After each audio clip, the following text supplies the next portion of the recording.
Sure. You'll start chat. So,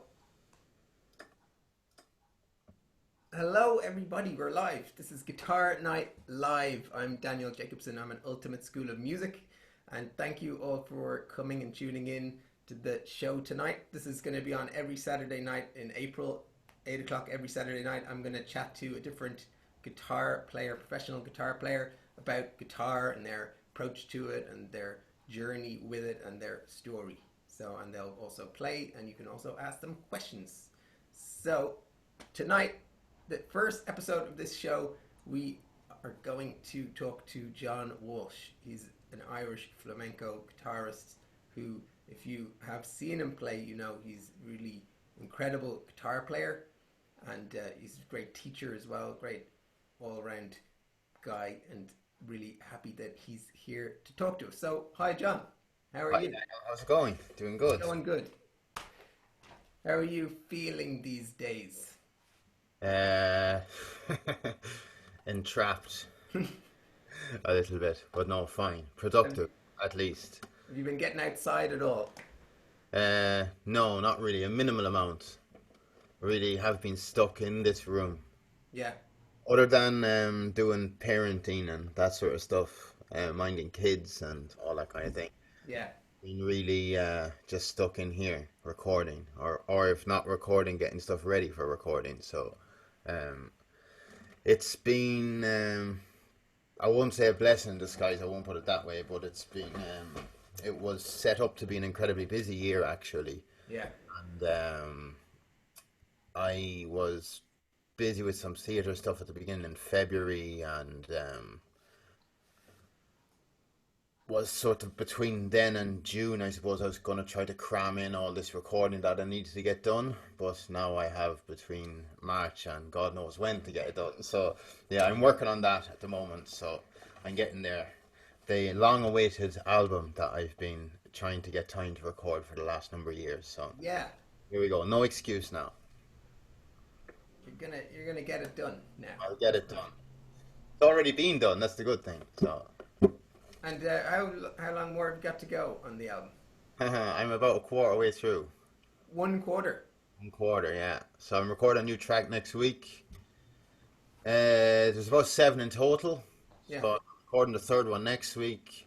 One next week's a little bit taking the longest because I'm sort of recomposing it as recording it. I spent the majority of this week kind of getting rid of parts out of it that have existed for the last 5 years and writing different parts for it and rephrasing things and completely kind of rethinking of it because probably my least, I won't say it's my least favorite, but it's the one that after I had written it and performed it a few times many times in concerts, that I felt that how I ended up performing it in the last kind of 2 years or so was very different to how I had originally kind of recorded or how I originally wrote it. So I'm kind of doing it that way, but right. I was sort of largely improvising concerts, parts of it, so I want to be a little bit more certain before I go and hit record. Cool. Well, we'll definitely want to ask you more later on about how you're going to release the album and all things like that. But let's go back a bit and let me ask you to tell us how you got into flamenco in the first place and how you even started playing the guitar. You started playing guitar kind of late for a guitar player, like you didn't start when you were a young kid, did you? No, I also just have for your guests, I have a habit of making a short story long. I try my best not to go overboard. But no, I started playing guitar when I was just going into Leaving Cert year. Yeah, So I don't know, I was like 16 or 17 or something like that. And it was really just, I mean, I kind of had wanted to play guitar for a good few years before that, but I had wanted to do many things when I was that age. So, yeah. um, Played other instruments before. I played a little bit of fiddle when I was young. Right. But, I wouldn't be able to even make it sound like a cat at this stage. Um, but I just started with the just sort of like grunge music predominantly at the time, and sort of rock music when I went into college. And Guns N' Roses and stuff turned into Joe Satriani, and Joe Satriani turned into Steve Vai, and I kind of segued a little bit into. I kind of got very much into classical music, not more accidentally than anything else. Just in college, got exposed to it and started listening to a lot of it, particularly Bach. I got very deeply obsessed with Bach. Um, so anyway, how I got into flamenco was really I was in Dublin, and I just happened to buy I was buying a lot of CDs at the time. I remember I bought like a CD of Pat Martino and Joe Pass, two jazz players, and what was the other? I think there was Bach in there anyway. Probably Ralph Kirkpatrick. I think harpsichord player playing Bach, and anyway, one of the CDs was Fuente Caudal by Paco de Lucia, and I sort of I heard a lot about him, but had never really listened because there were so many other things I was listening to at the time. I just listened to it and got sort of completely obsessed without really any logical explanation to give you as to why. I just listened to it and got very deeply hooked into it, and that was 2000, about 2003 roughly, maybe 2002. I was playing electric guitar at the time, so I really had no idea how one would even go about playing it. So I had really didn't try playing it around. I was just listening to it. I was listening to a lot of it, and so between flamenco and Bach, that was sort of what I was listening to for the next 2 to 3 years, I'd say, after that. And that's how I got into it. I did see a couple of players then that came to play in Ireland, playing in Dublin and stuff. But So you never went to a flamenco gig before you heard it on CD. no, I heard it first. Yeah. I had heard I had heard some things that you could sort of loosely describe as being Spanish influenced. Yeah. I think I went to like a Rodrigo y Gabriela gig, but they're they're far more closely related to rock music than they are. They've nothing to do with flamenco at all. But I suppose the sound of the guitar and stuff was it was similar. But it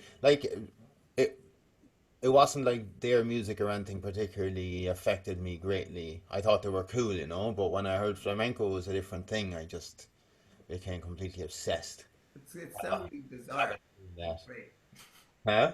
It's really bizarre and great that you just had that connection with it and got obsessed. Yeah, it was. I mean, like I maybe I'm could be a bit obsessive about things in general. I heard you say obsessed a few times now already. So Yeah, probably it's probably a personality trait, but yeah, I did. To be honest, I got obsessed with Bach yeah, originally. I mean, I think I listened to the Goldberg variations in college in fourth year, like every single night going to sleep yeah. because I was really kind of into it. And But at that point, did you didn't play any Bach, did you? no, well, no, I did on electric guitar. Yeah. I kind of started playing a lot of violin pieces and stuff on electric guitar. Right, It helped. I learned to read that way right. by just sort of very laboriously, slowly going through violin pieces and learning them on electric guitar. Uh, Wow. and but I mean, I had no, it might offend Bach experts if they were to hear me at the time. I had no like stylistic idea about what I was doing. I was just playing music, listening to it. I didn't care really anything just other than to play it. I loved the sound of it so much. It was my friend at the time in college actually commented to me something funny. He said, you know, like, where's all Steve Vai gone? Where's all Guns N' Roses gone? You're playing Bach all the time. Why don't you just get a classical guitar? So it was a sort of an offhand comment, but it was funny because it struck me maybe I should actually get a classical guitar for the fun of it. But I had a funny idea in my head that I thought like, because I was entirely self-taught completely, and I thought, I don't know anything about classical guitar. How am I going to learn classical guitar? It'll take forever. I don't know what age I was at the time, maybe 20 or something already at that stage. But I did. I ended up getting one after I had graduated in college. and I got one and started playing that, and I went for classes in Limerick Yeah. with a great teacher, Johnny Hockerty, Right. and I knew his son David Hockerty, who's another fabulous guitar player in Ireland. Um, I knew David from a band called Big Generator, and David had told me, this is so coincidental, all these little links. David had told me some years beforehand that his father knew about flamenco and taught flamenco.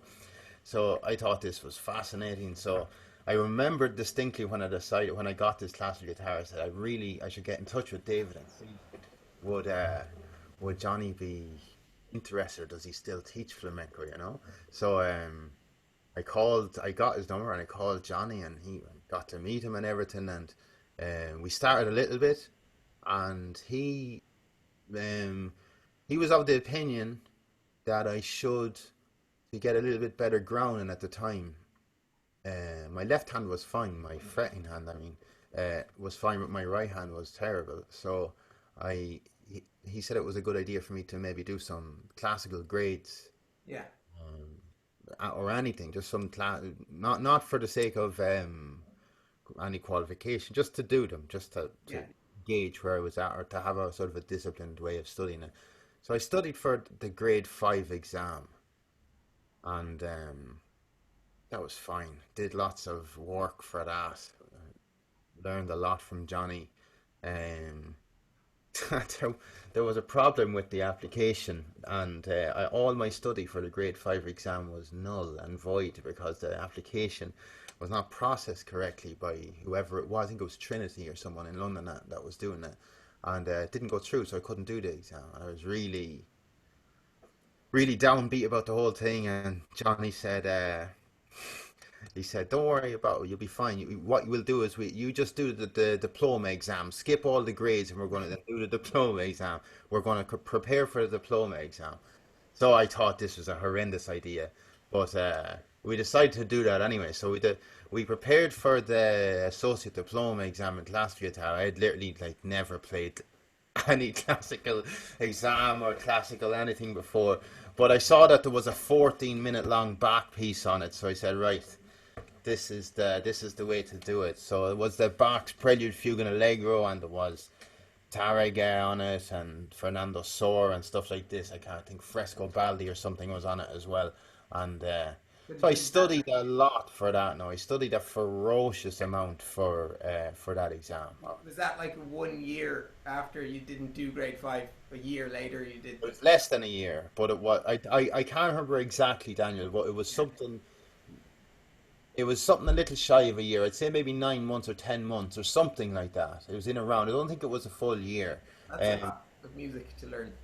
it was, yeah, and uh, Johnny's a good teacher, so he put me through my paces. He Yeah. It's funny the way you said like your right hand's terrible. That's a real classical teacher approach. Like you never learned any classical music before, so you didn't know what to do with your right hand. So he's like, it's terrible.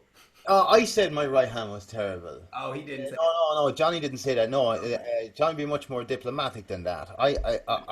I'm saying now, looking back on it, like looking back on it from what I wanted to do and the music I wanted to play, my right hand it was an extreme imbalance because I had been playing with a plectrum all the time. Yeah, you hadn't learned it yet. Yeah, it was complete. It's like if I had to, if you were continuing playing with a plectrum, perfect. Yeah. But what I wanted to do, I just hadn't done anything with my right hand. So in comparative terms, say my left hand was good-ish, my right hand was not good, Oh basically. yeah, yeah. But So like you got a good grounding then in this kind of in classical music before you really learned any flamenco. yeah, I mean, look, at the end of the day, I did the exam, got on very well in the exam, and the minute that I got through that exam, I got the results from it.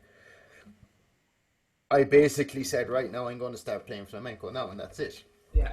So I started. I was in Dublin, unfortunately, then at the time. I say unfortunately because I was no longer with Johnny, but I had done some stuff he had taught me. I was doing a lot of study on my own in Dublin for a good while. I met up with a guitarist from Spain that used to live in, I think it was Bray, and I had some classes with him, and I played a sort of concert in the National Concert Hall as my first gig, I guess, which Yeah. was bizarre, yeah. And first concert anyway. And from there, really, I got to know my teacher, who I called my teacher from then on in, Salvador. He was playing in Dublin, and I got to meet him. And he invited me over to Spain. Basically, said that if I wanted to learn, I should really go to Spain. So I did. I quit my job and went over to learn in Spain. I was working like a normal job, you know. And can you remember what you learned first then in like your very first flamenco like classes, or what did you learn in those?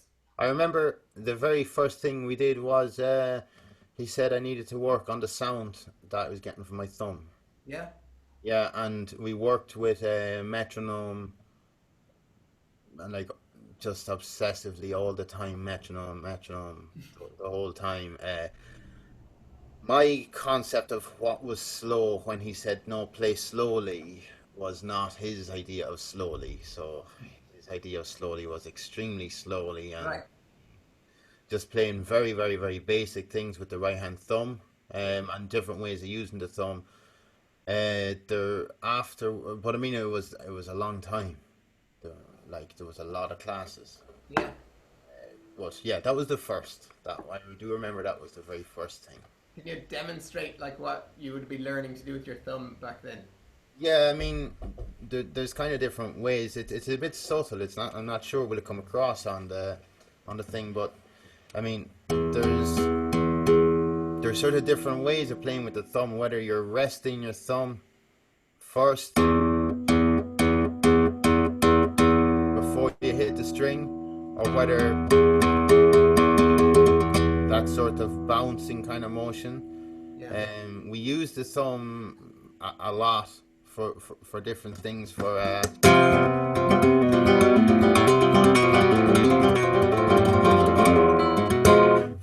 different kind of techniques and things. So it was a good place to start. Yeah. Yeah. What did you just do there? That was This is it's a technique called alzapua. It's the only I say this all the time, but it's as far as I can see the only technique that's completely unique to flamenco. Because other techniques from flamenco have been used in other musics. yeah. Tremolo we have in classical guitar. You see it in scale playing as well in other styles of music. The way we strum and rasgueados and stuff, you do see that in other music a little bit. Yeah. Um, I'm speaking only from a technical point of view. The alzapua is a bit different in that I have not seen it in other music, but perhaps it is somewhere some person does it, but I haven't seen it. So it's just basically we're playing say little chord fragments and bass notes consecutively, okay, Yeah. and with the thumb, okay, and so we make a lot of melodic kind of lines in the bass with this. So what I did there, right, is a little chord fragment, okay, could be this, doesn't matter, just for the purpose of illustration, okay. So let's say you had this bass line,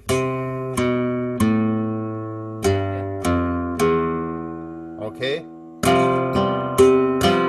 so we're hitting down and up with our thumb,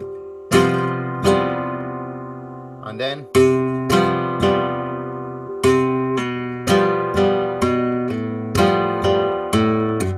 right.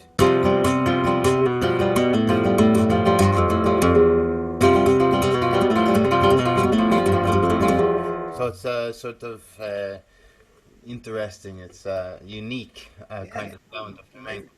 Yeah. Playing upstrokes with the thumb is pretty hard. Yeah, yeah. It's. I mean, there are some other upstrokes. You can do upstrokes on just on single strings as well. But I think probably the majority of the time when you're doing them will be this.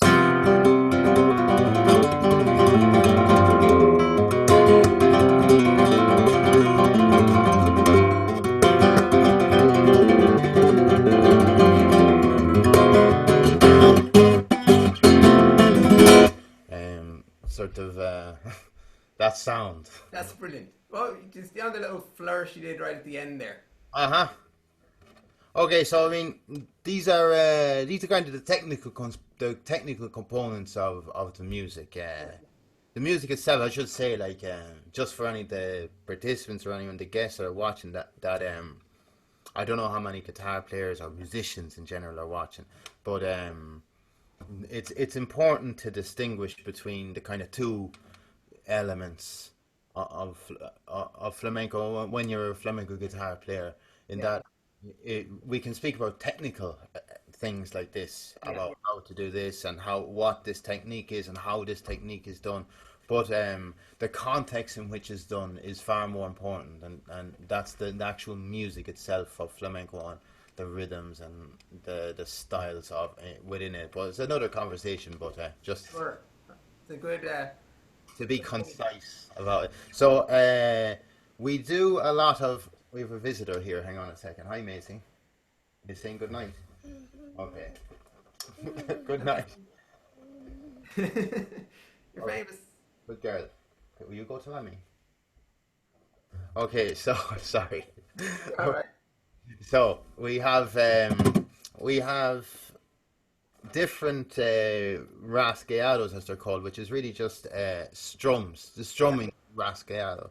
Okay, so we have ones where we do them with our fingers, using just like this.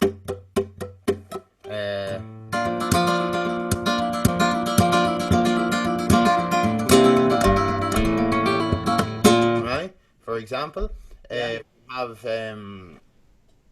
one, you can use with two fingers, these two, for instance.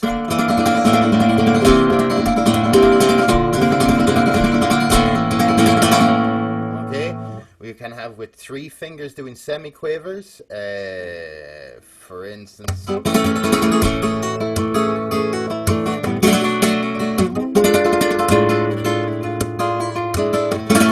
Okay, taka taka taka taka taka taka taka taka ta. You can do with four fingers. You can do quintuplets, 5 per beat. 1 2 3 4 5. 1 2 3 4 5. Okay. Okay. Taka taka taka taka taka taka.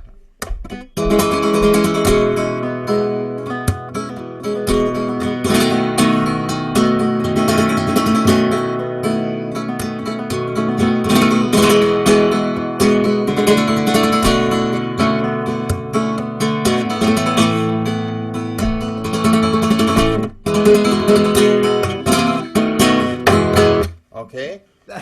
That all sounds completely amazing. But let's say if someone came to you for a lesson and they couldn't play any flamenco, they couldn't do any of that, what would you show them very easy, like the very first, how do you learn how to start doing some of those rasgueados? Oh, I'll pretend, I'll be a student. Well, I don't know any. no. So, like, So, if you have a guitar there and you're watching this, you can grab your guitar and sure. learn it. Just what I was saying at the beginning, just for anyone watching, that's one type is where you are doing with the fingers. There's the other type. It's neither more common nor less common within flamenco. They're both used really equally. Ones that use this motion Yeah. with the pronation and supination, as it's called, of the twisting of the forearm. Your wrist doesn't do anything. What we call them wrist kind of Yeah. do. And they're the ones where you have kind of da da da da da da da da da da da da da,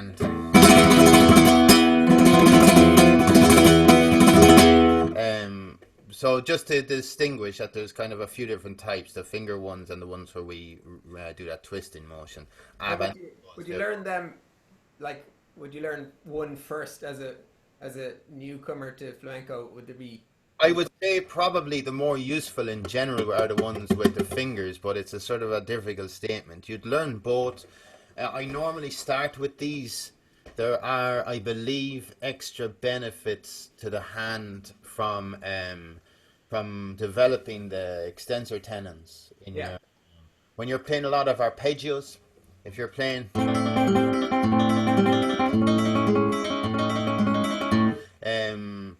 or anything that involves like picking with the fingers, it's if you're strengthening or developing the contrary motion, the other direction by learning these rasgueados, I think it's really beneficial. So how I show you anyway, right? The basic thing is Very basic. very basic, Easy. right? You can start with one finger. That's the kind of Yeah. that's the fun of it. You there's within it, I mean, within this as well, there's a multiple different ways of doing this, okay? But this is one particular way, okay? I just want to be clear.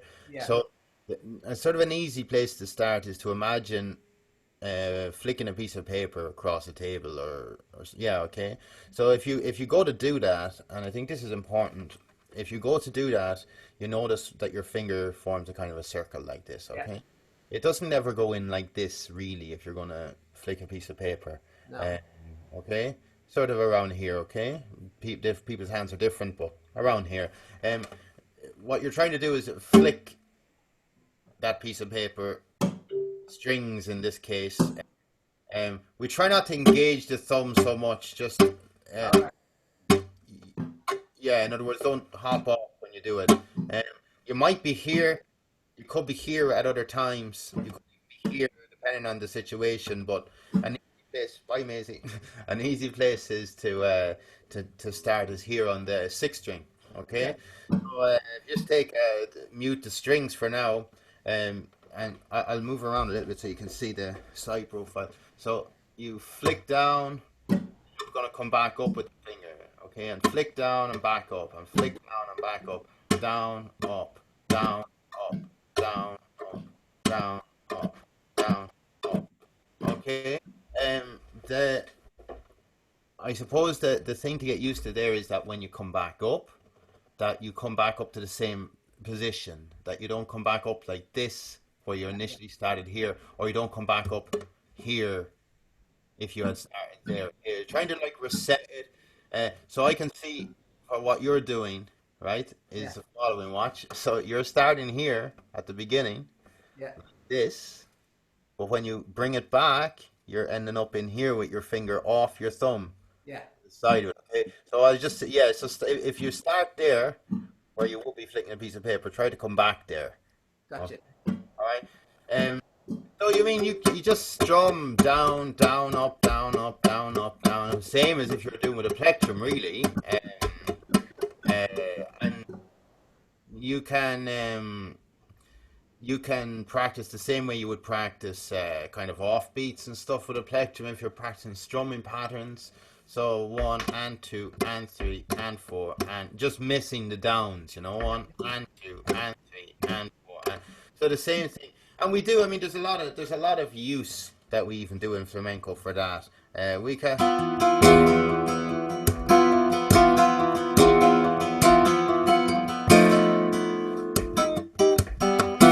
Just with one finger sort of down up, because it's not the most exotic or anything, but it is used.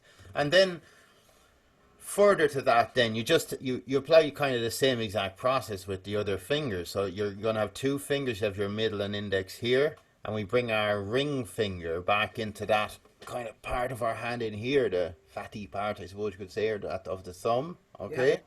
And what we're going to do as a general rule is we're going to start, we're going to use our index finger last, okay? So we start with our ring finger down, we flick that out the same way as we did the other ones.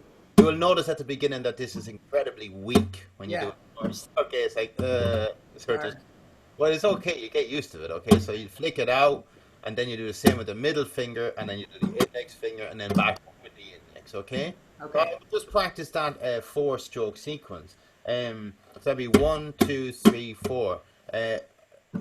Per beat, obviously, be 1 E and okay, 1 E and or 2 E and 3 E and I suppose the idea here is you're supposed to be able to kind of loop them, to join them. So 1 E and 2 E and 3 E and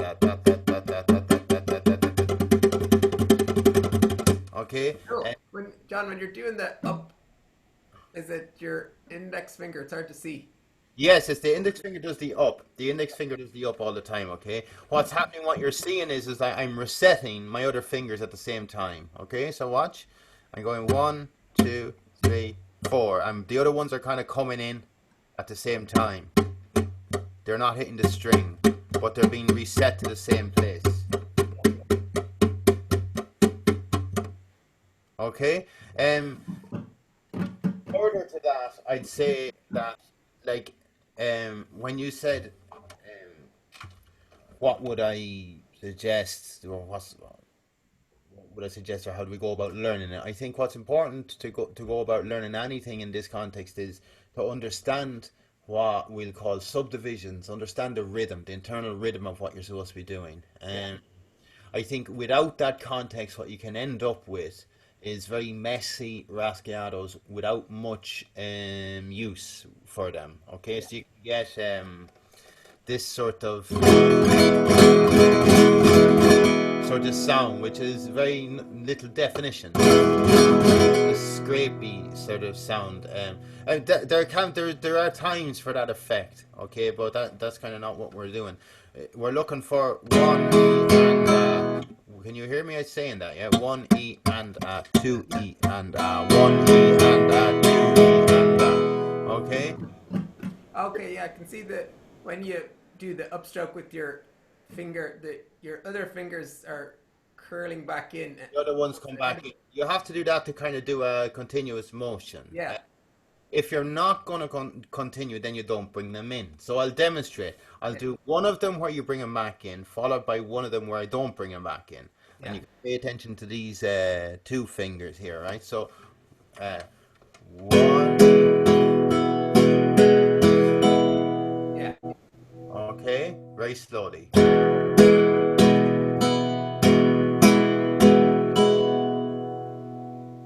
Cool.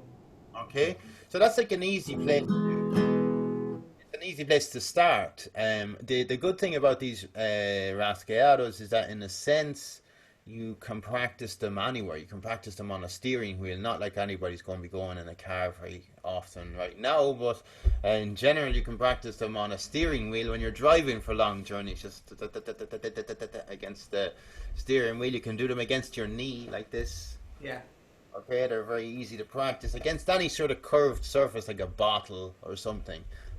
Plastic bottle, not glass. Um, and it's really, really easy. They're a thing actually that's relatively easy to improve from a 0 point rather quickly. yeah, They obviously have a lot of work that goes into them as well, but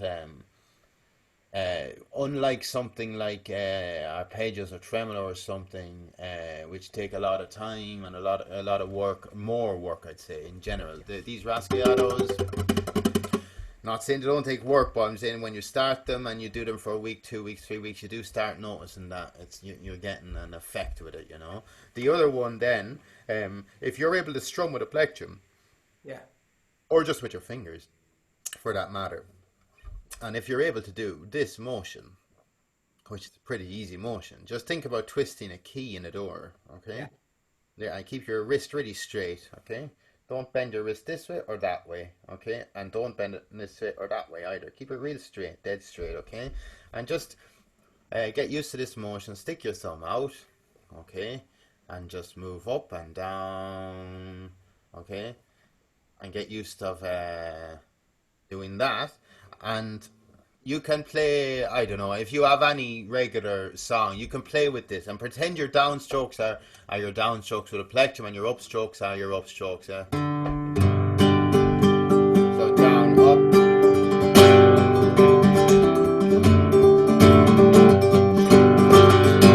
Sorry, let me get this position a little better.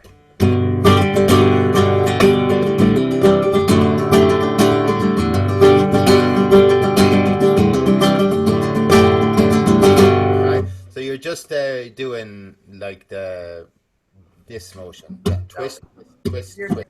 your thumb like at the right angle, kind of hard, perpendicular to the string. No, no, not quite. I mean, it's sort of like this. You're kind of hitting like the outside, the back of here. if I was to put it on this, like that kind of part of your thumbnail. Yeah. Yeah, so you're not like like straight, completely perpendicular in. You're more like an angle. I'd say what you need to do is just exaggerate the twisting motion a bit more. Okay, so like don't be afraid to like you start it up and really twist around and down and up and down. Yeah, really get that twisted motion. Don't try to do it fast. Just try to get this going, right? Okay. Quite hard. Ah, it's hard only because you've only been doing it for like 4 seconds. Yeah. But if you spend a long time at it, it's not too bad. But yeah, so that's an easy thing to do, and there's an extra. You just flick these fingers out between those motions. So you go up, flick your two fingers out, the middle two. Okay, so up, flick your fingers out and down. You have one and ah, one and ah. Yeah, but don't twist your hand down when you flick your fingers out. Okay. Flick them out. Don't move your hand. Up, flick. Up, yeah. Yeah, that way. Okay, so up. And just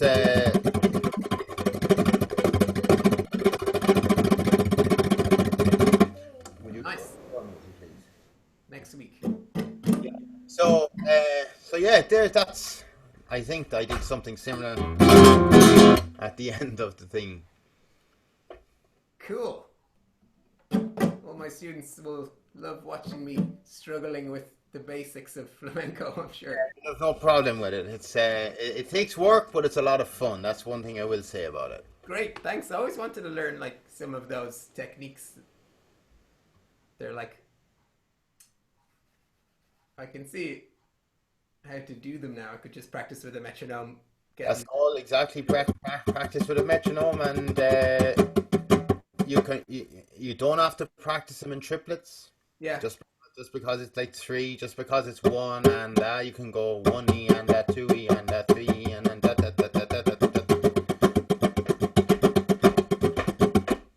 All right. One question there, and also if anybody has a question, just hit on your screen. Just hit the button to raise your hand, and we'll unmute you so you can ask John a question here at any point. So if you're playing with your thumbnail there on the strings like that, Yeah.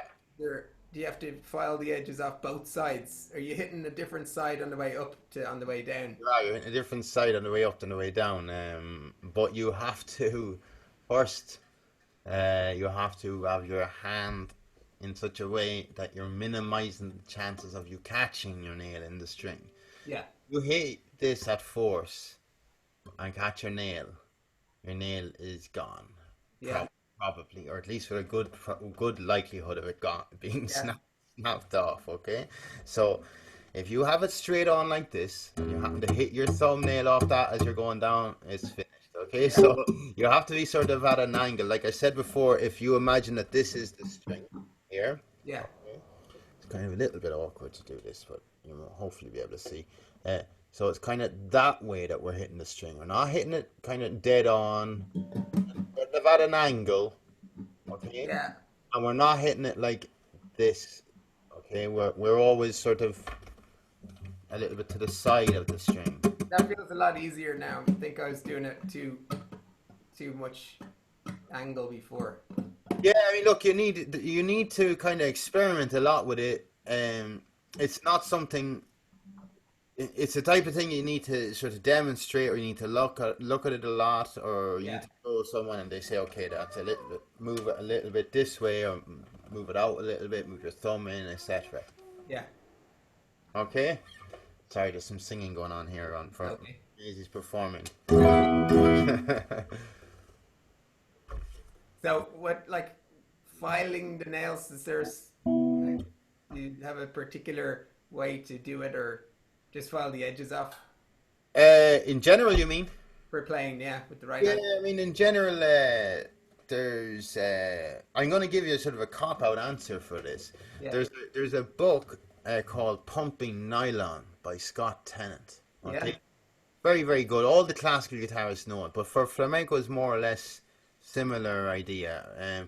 And it has in it a couple of pages with pictures of people's finger shapes and nail shapes, and how people's different fingers are curved, and whether they hook down, whether they don't hook down, and what the best solution for nail shapes is for all these range of different um, people's hands and people's fingers. Okay, because nails are very important. Um, you can play without them, but you can't play to them optimally without them. Yeah. And it's hard to give one answer as to what your nail shape should be because not everybody's finger is the same. Except that a general principle I follow, and it's going to be a little bit difficult to demonstrate on the through a webcam, but you have to imagine where your finger is touching the string. Okay, your finger is touching the string in this place. Okay, the string necessarily doesn't care maybe precisely what curvature is as you're looking directly onto it. Yeah. 1 second, Maisie, good girl. Sorry. And if you look kind of more at an angle that direction, in other words, the portion that's hitting the string, Yeah. I like to have that flat. Okay, so I file my nail flat at this angle. Yeah. Okay? And once that I see that it's flat in that direction, and that there's no major spikes or anything going on, and it more or less is a contoured shape, I generally am happy enough with it. Right. Well, that's a big subject. We could have a 4 hour Yeah. Zoom seminar on nails. I don't advise it, but it's Okay. certainly possible. Think about that for May. Yeah, exactly. You could do it in a different kind of a forum. Yeah, exactly, right? I don't know whether we have any participants. You'd never... Okay, yeah, that's great. There was 3 things that you got me to do there. I'd love to just kind of summarize them again and do just Sure. for everyone's benefit, just like how to practice those 3 things that we did. Sure, okay. So these are just the technical elements of the rasgueados, okay? So the first thing is just using one finger. Yeah. Down, up, okay? Down, up, slowly, down, up, up, down, up, okay? Then bringing that on to multiple fingers, we'll say with 3 fingers, Yeah. have your index and middle in similar position, okay? What about the ring finger? And the ring finger goes in that kind of little fatty part there. Right. Okay, yeah, I missed that last time. There are other ways of doing this. Yeah. There are ways of doing it, of having it locked against the middle finger. Okay. But at the beginning, I don't know, I wouldn't advise that.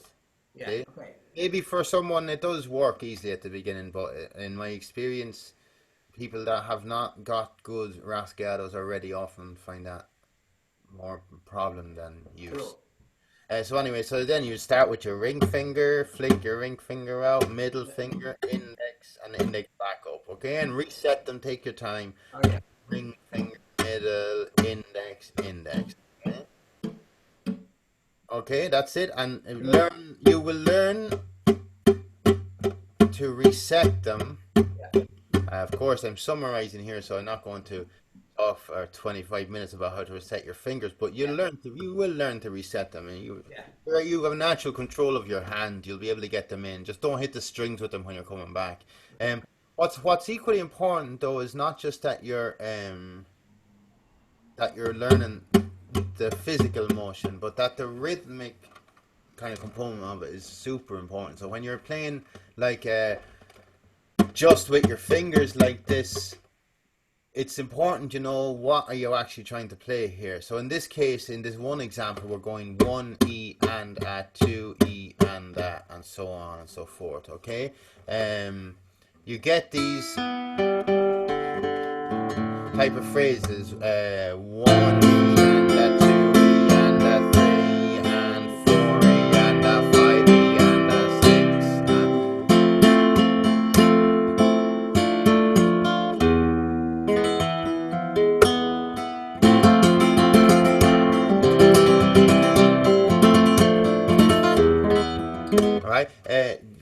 But you could also practice this in a different way. You see, you could practice once you have the technical element of it. You can, and I advise this, that you could say, right, well, instead of practicing just in 1, 2, 3, 4, I'm going to do the same motion, but I'm going to think in 6. 1, 2, 3, 4, 5, 6. 1, 2, 3, 4, 5, 6. For instance, 1, 2, 3, 4, 5, 6. 1, 2, 3, 4, 5, 6. Da da da da da da da da da da da. Right? So you can play the same phrase.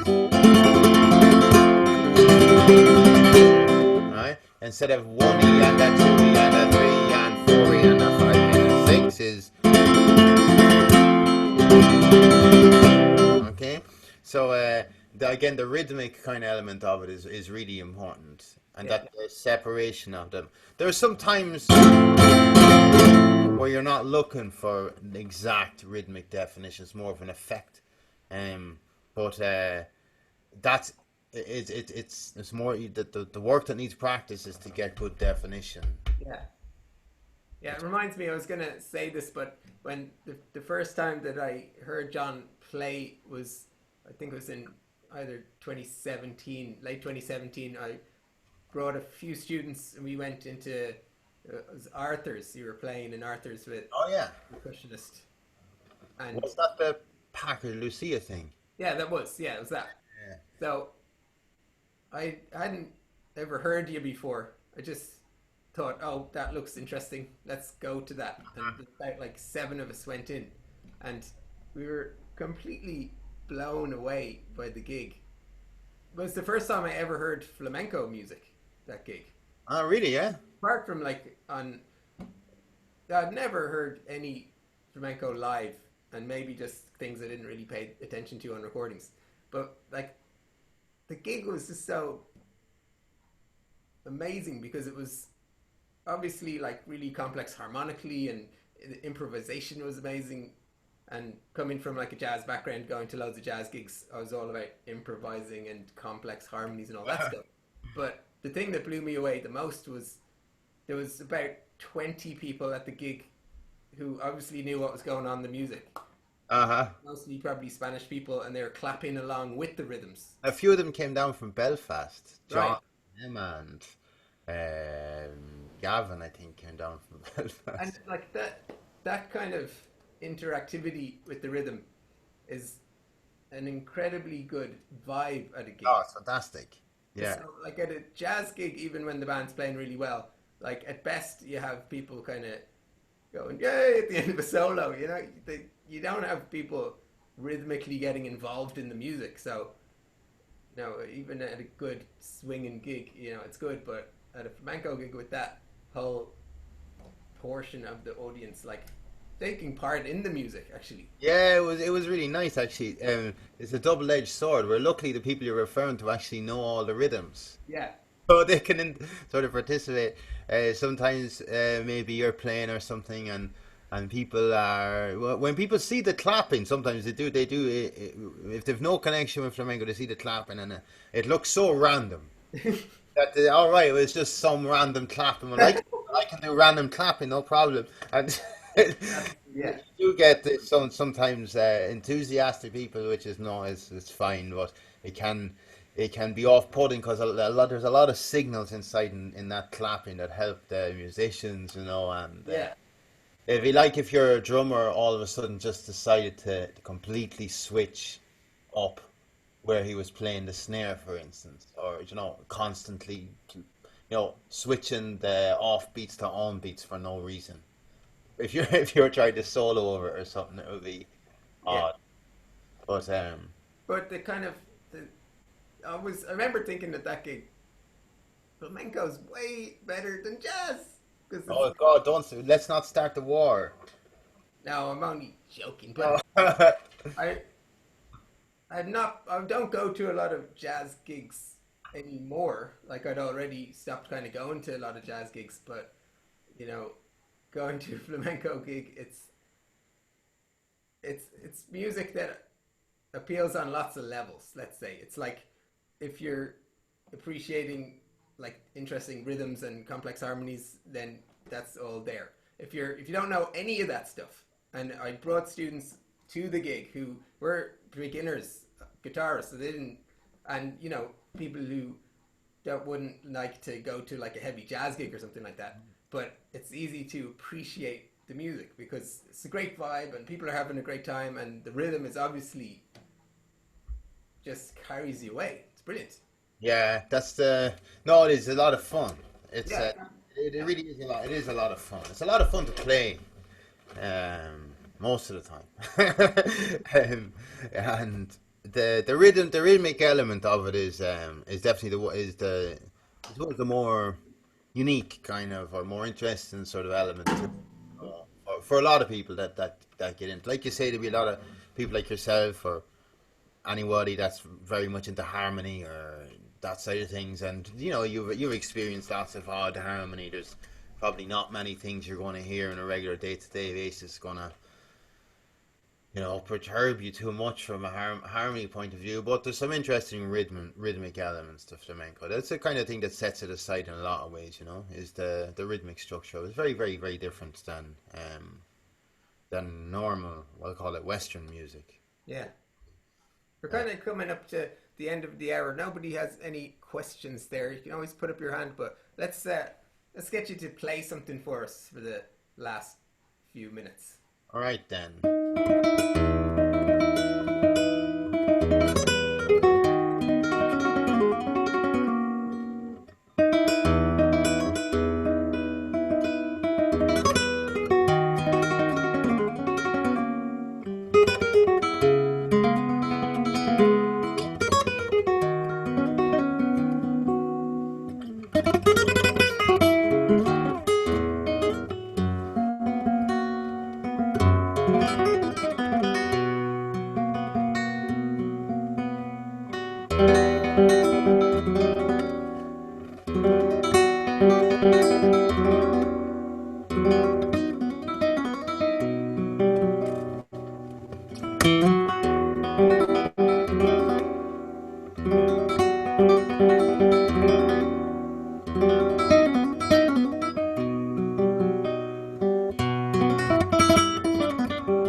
There we go. This What was thing that? is 10 minutes long, so I'm not going to play the whole 10 minutes of it. It's just an intro of an intro of a piece. Your own piece. An intro of my own piece that I should have warmed up for before I just jump head first into it. But yeah. So nobody have any questions, no? Very shy, no questions. I was throwing up your PayPal link there. Here we do have a question. Okay, Got a great. couple, two, three. Right. Lorcan, question, Lorcan. Oh, go ahead. Hello? Hello? Hi? We can hear Hi, you. how's it going? Yeah. Can you hear me? Yeah. I can. How's it going? Hi. I remember going to that Purty Kitchen session, Oh yeah. and yeah, which I really enjoyed. But I'm trying to remember what the beat was, what the number of beats were in a bar. It was something like mad number like 12, and Right. Okay. in a Yeah. way of clapping it that I can't remember now. I'm just interested if you could tell us how you got us to clap along with that at that time. Okay. Yeah. Sure. So, are you on video there, Lorcan, or not? I don't see any video or. No. Oh, I am, yeah. All right. Okay. Yeah. So I can't see you, but anyway. But I can see you, yeah. So Okay. Great. Get him up So on the video. yeah, get him up there if it's possible. Um. So yeah. So a lot of the rhythms are in 12 beats. Like I explained at the Purdy Kitchen, but for the benefit of anyone that's listening that wasn't there or whatever, we have 12 beats, and there's kind of different places where there's accents inside these 12 beats, and I mean by accents really the same thing as I mean by accents in every other music. Different ways of stressing different beats, and you can do that in different ways. But in a basic kind of version, you can have accents on beats 3 and 6, 8, 10, and 12. okay. 3, 7, 8, 10, 12, for instance. And the clapping to this in a basic kind of way one of them. Okay, let me put this down for 2 seconds. So we're gonna go 1, 2, 3. Okay, 4, 5, 6, 7, 8, 9, and 10. Okay, 11, 12. So in total, 1, 2, 3, 4, 5, 6, 7, 8, 9, 10, 11, 12. 1, 2, 3, 4, 5, 6, 7, 8, 9, 10, 11, 12. So at kind of speed, 1, 2, 3, 4, 5, 6, 7, 8, 9, 10, 11, 12. Yeah. 3, 4, 5, 6, 7, 8. That's one kind of pattern.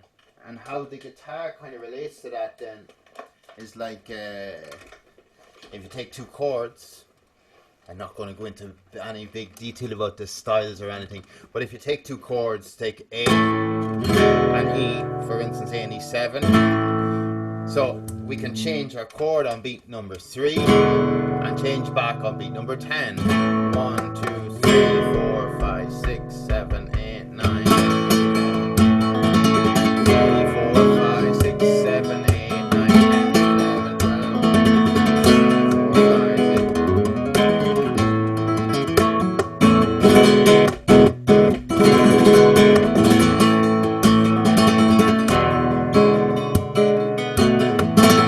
So that's the kind of how the chords go in a simple way, but that's the 12-beat rhythm. Of course, there's many others. There's a good few varieties on that, and then there's faster ones and slower ones, and ones where the accents are different and everything. But that's, I think, probably the one we did in the For the Kitchen. Yeah, that was it. And I was impressed how everyone got it after a few, like 4 or 5 minutes. Yeah, I think I got it. That was good, actually. Yeah, I remember that. Yeah. Next Thanks, John. time there's a gig, go and we'll clap along. We'll know what to do. Very good. Anyone else? Thanks for your question, Lorcan. Thanks, I'll Lorcan. change your role back to attendee. And next question's Bill. Bill. Hello, Thanks. Bill. Can you hear me? Yeah, we can hear you. Hello, Bill. Excellent. Hi, John. I'm fascinated by the fact that you write flamenco music. I just wondered if you have a way of thinking about it, which is your approach. Is there a way of explaining how you start to compose something new? Oh, God. Right. This is a good question, but as is my habit, it's going to be very difficult to answer this in any sort of short way. But I'll do my best. There's a number of different routes that I go down oftentimes. A lot of the stuff is if I'm working in a particular style. So if I'm working in that style that I played there, for instance, I might just be kind of jamming, for lack of a better word, like this, and inventing phrases as I'm doing that, and then sort of going, all right, okay, this is going somewhere, and then working on it. That's one sort of way. Some more deliberate ones where I have melodies in my head that I want to do, or rhythmic ideas in my head that I want to do. And then there's kind of tropes within, there's cliches, so to speak, within the music that that exist for people that listen to a lot of flamenco that would know these cliches that exist, you know, and they're kind of part of the language. But I like messing around with them, maybe changing the harmony of them, messing around with where they come inside in phrases, changing the phrasing of them, that sort of side of things. And then I like to, oftentimes when I have the time, if I'm experimenting with new harmony or something, I might be messing around with some new harmony, and it might just give me the inspiration to write something, and maybe that can lead to something, and sometimes it just gets thrown in the recycle bin on my computer. So Okay. that makes sense. Yeah. Thanks, John. That was very interesting. Yeah. Thanks for your question, Bill. Cheers, Daniel. Anybody else? Con, you had a question, you had your hand up, but now you don't. So I threw the PayPal link for John up in the chat window there if anybody wants to click that and donate anything, big or small, €1 or 2 or 10 or 20 or anything. That would be very much appreciated. Put up your hand there if you have another question. We can do another question. No one right now. So it is 9 o'clock now, and we've kept John up. You're fine. Do you have any other questions yourself, Daniel? Well, I did want to ask you when your album's finished, whenever that might be, what are you going to do with the album? And like, are you gonna release it yourself? The primary use of my album is going to be for me saying to people, yes, I have my album finished, when they ask me, have your album finished yet? That's use number one, basically. So I don't know, really. I have not put massive thought into the end of it. What's going to happen with, how is it going to be released? Is there going to be a release date? Is it going to be released physically and digitally, just physically, whatever? My main presiding concern at the moment is get the tracks recorded, get them sent over to Spain, to get the percussion done, to get the clapping, the palmas done. That's the sort of main thing first. So, can I ask you? Yeah. Is that the way that you planned to record it, by recording the guitar parts, sending it over to Spain, getting the... Yeah, for sure, yeah. I'm not doing this at home just because I'm stuck here. I had always planned to do it. So, kind of coincidentally, it suits you continuing to work on it exactly like that right now. Yeah, in the sense, look, I had started in February. I think it was the beginning of February I did the first one. I had started then anyway. I got a little bit sidetracked and delayed, and then I got trapped in the house, so that sort of put me back on track in an odd sort of way. But yeah, no, I had planned to do it this way. Anyway, it's the way I like to work, to be honest. I've got decent equipment now for recording. I have the help of a really, really good sound engineer who I have sent files to. He's seen my setup. He's been over here. He's checked, listened to frequencies. I've put a lot of broadband absorbers and stuff on the walls and the corners and stuff to tame down certain frequencies in the room. I spent a long time with mic positions. So, no, I'm happy enough with I'm pretty happy with the sound I'm getting from when recording. And to be honest, it's just how I like to work. These pieces are all, unfortunately, long pieces. The very shortest one is 5 minutes long, and all of the rest of them are above 6 minutes. Yeah. With the longest one being 10 minutes long because I had to stop somewhere. It's 10 minutes long with me taking out some of the repeats that I actually like to play when I'm playing it in concerts. Probably 11 and a half if I was to put them in. So it's the type of thing that I like to sort of prepare myself and spend maybe a good few days beforehand prepping the pieces to record, just because they're so long and so many different parts to it. And with life as it is, I don't have the same amount of time, say, back maybe 7-8 years ago, when it was more or less get up, drink coffee and practice all day long.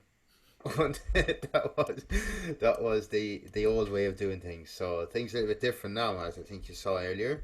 So yeah, it's just I like doing it here. I kind of set my time aside. I do it. I'm not under pressure. Maybe I go to record and nails aren't good one day, and I said, okay, scrap it. I'm not going to do it today. I'll see what they're like tomorrow, or that sort of side of things. Or on a whim either. If you wake up one morning and you go, oh, I'm playing well this morning, okay, or maybe I'll actually try to record this track. It's easy, kind of that way.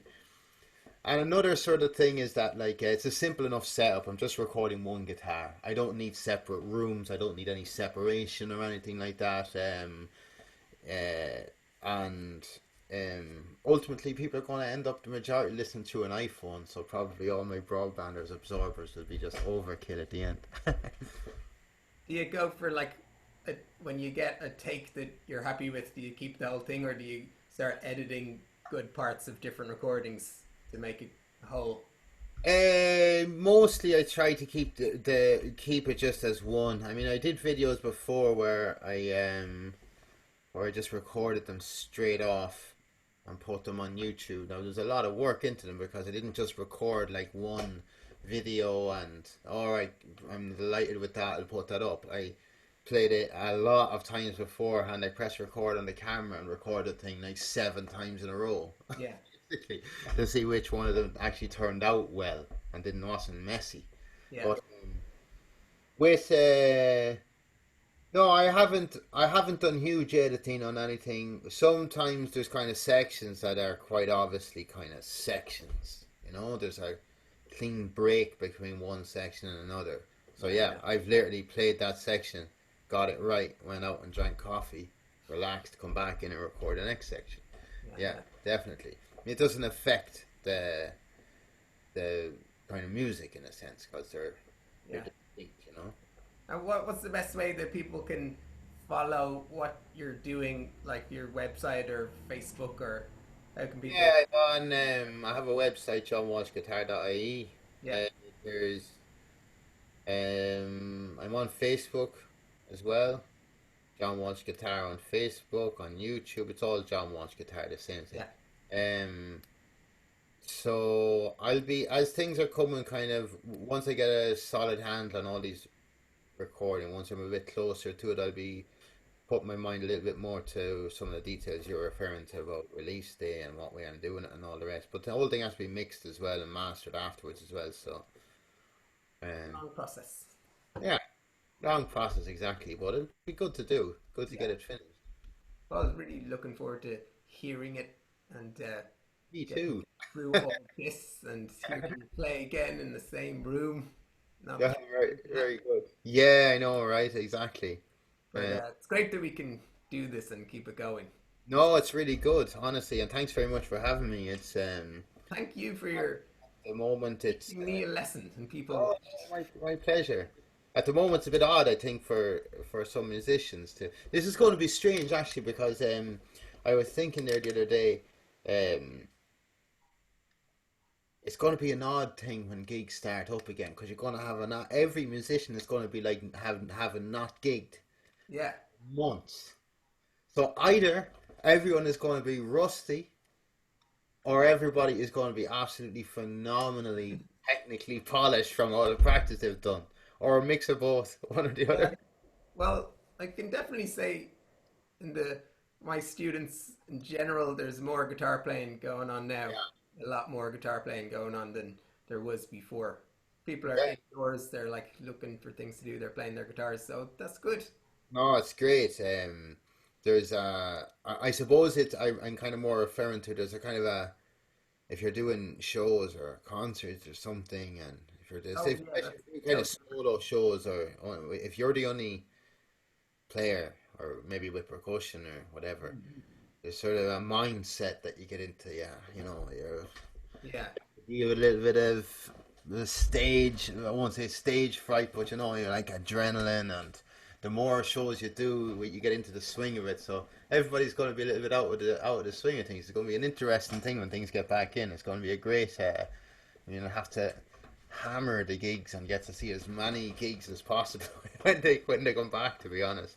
Yeah, it's a good point. It's totally different doing gigs to playing on your own at home. So yes, we'll have to see how it goes. Indeed. So, we'll wrap this up tonight. Hope you guys enjoyed that, and also I did put the PayPal link for John there in the chat. Again, you can have a click of that. And next week, Saturday, 8 p.m, we have Newell Tumbu. You know Newell. Amazing. Newell is also incredible guitar player. If you've never seen Newell also did a masterclass at the Brady Kitchen last year, or it was 2018, but a few of you might have been at that. And he's Congolese, from the Congo. He plays a real mix of things: Congolese music, African music, and jazz and a bit of flamenco and mixture of things, fingerstyle mainly, acoustic music. So that's next week. That's going to be brilliant. And that's us. We're going to head off. A couple of comments coming in. Thanks, John. Really enjoyed that. It was very interesting to watch and listen to you playing. That's Stephen. And thanks so much, John. Good to see Daniel struggle on guitar. Ha ha ha. Maisie is a doubt. Thanks. Thanks, Lisa. All right. Good night. Go and have a rest, John. Will do. Thanks very much for having me, and thanks for everybody taking part. Talk to you soon, okay? You guys take care. Bye bye. See you, bye.